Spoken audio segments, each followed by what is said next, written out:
nyo dito sa school na bawal ang make-up. So, kailangan natin kapalan pa kasi kulang pa yan eh. Hindi kami sumusunod sa policy dito kasi kailangan pa rin maging maganda, di ba? So, Bash mo nga ako, B. sige. B.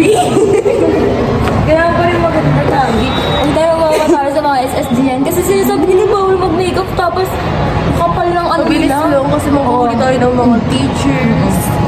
Ayan. Yan, tara na, B. Wait lang. Di pa B. kapos. Ano ba yan? Mahuli na tayo, B. Mag-post na tayo. Post mo na, babe.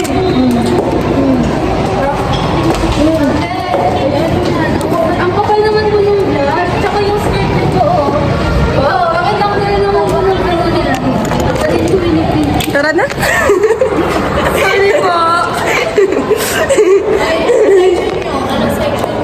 Wala po. Nagbibideo lang po kami para sa practice. Wala po. Bakit po kayo ngayon na Ate, yung shirt niyo pa. Tingnan niyo, pakaikli o. Huwag sa gas siya napakakapal. Ate, mas maikli nga yung palda mo eh. Tingnan mo, pakita niyo sa kanila. Yung section niyo, suko namin kayo sa guidance. Pinagkaiba na ano niyo. Napaka-unfair talaga nila, guys. Ang galing na po yung ano. Bakit? Tingnan mo nga mukha niya, oh. Dadalhin niyo yan, dadalhin na po. Yung skirt niyo, ibababa niyo yan. Sige na, nasa kayo dito.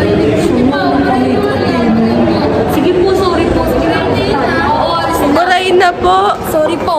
Tara, B. Hindi naman tayo susundan yan. Oo nga, ang ganda pa rin. Ito nga po. Naka-makeup. Ito nga po, naka-full glam.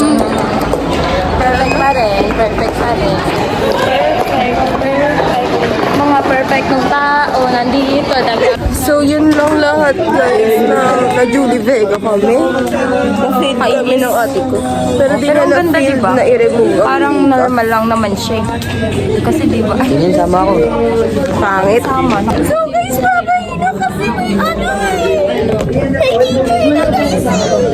Kung gusto, so guys, dito na po na nagtatapos. Pero bago kami Tanggalin niyo yan. Ayan!